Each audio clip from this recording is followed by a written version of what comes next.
Good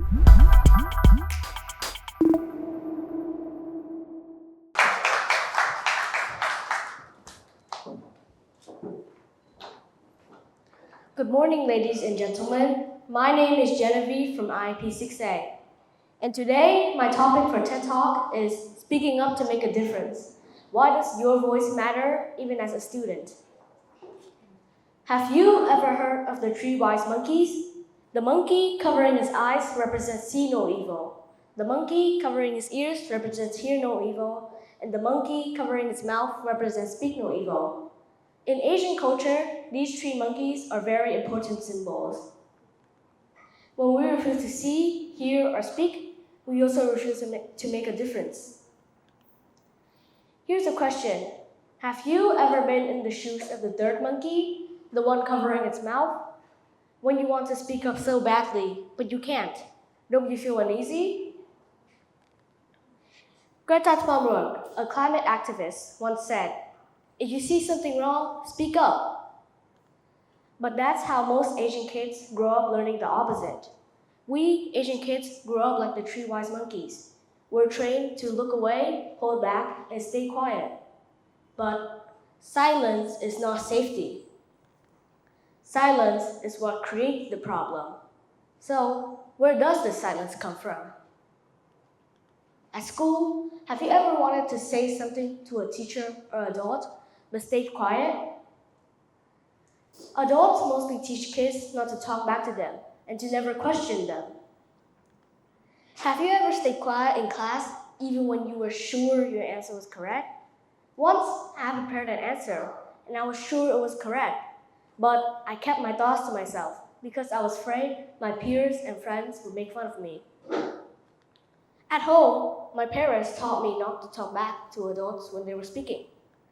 Once, when I was accused of lying, and I really wanted to speak back, I remembered that my parents had scolded me to not talk back and to never question adults. So I just stayed quiet. And that little misunderstanding caused adults to think that I was a liar. From all of my experiences, I've learned that silence is never the solution.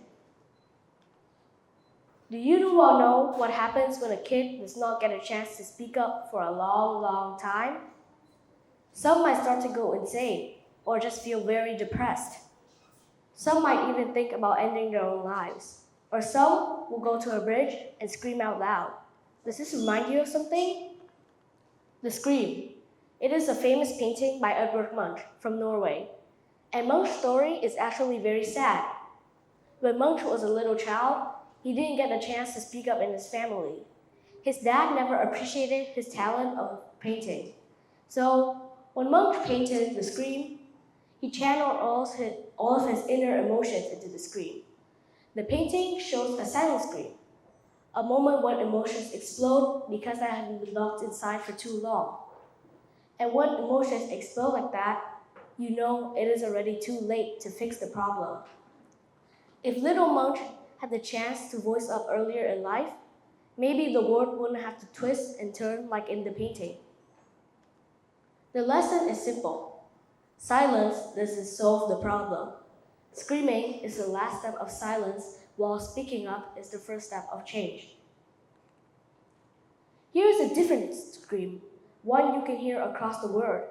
Lady Gaga, with over 90 million monthly listeners. Music is one of the strongest ways humans can spread their words. When words feel too dangerous to put in daily conversations, singers just put it into a song, and suddenly, millions can hear it. In her song, Born This Way, she speaks up for people who are told to blend into society. A line in her song proves it. This is who I am, and I'm not afraid to show it. Anyone could sing Born This Way. It is made to voice up for anyone and everyone.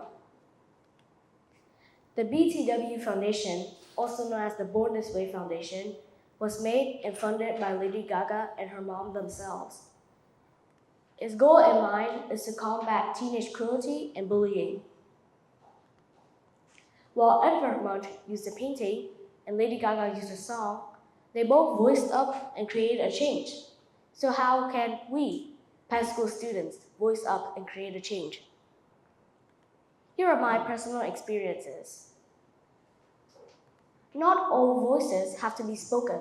Some can be drawn. There's a saying that one picture speaks 1,000 words. That's when I realized that art can speak louder than my actual voice. A charity event I joined last summer was teaching safety skills through community arts. I made installation art together with SSVN, Survival Skills Vietnam, and Give Sustainable Organization. I created paintings by attaching real household items to a painted canvas background. We used items that could harm children, like buckets, forks, and irons. Then we exhibited these paintings at preschools and shopping malls. After seeing the artworks, the kids immediately knew which paintings were dangerous and which one to avoid. They learned how to cry for help when someone else was in danger, and their teachers learned CPR step by step with the SSVN instructor. It's crazy and amazing at the same time to see how art can voice up and make a difference, even for the youngest kids.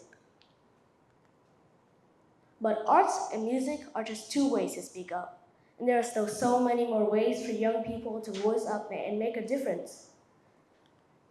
Some students, like Greta Thunberg, voice up in extreme ways for the environment. But some students don't even know where to start. So here are two simple questions for me and you to answer. How should students practice speaking up?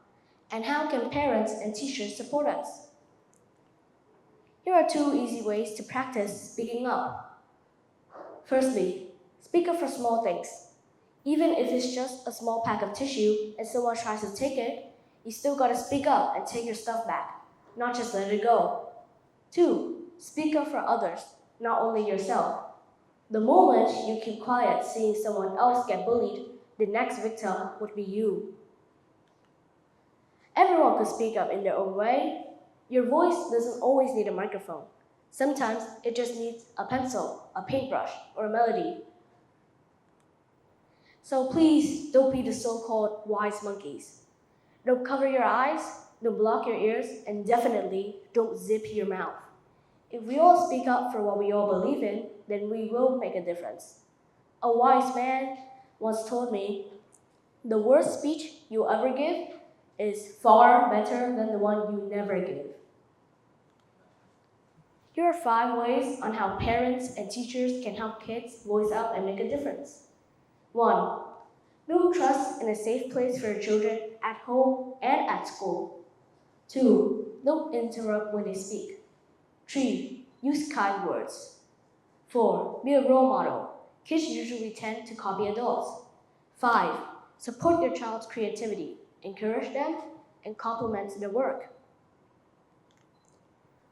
Here is a very tough question for all of you students out there listening to my speech before I end it. What if no adult or friend is willing to stand beside you? Dare you voice up? Thank you for listening.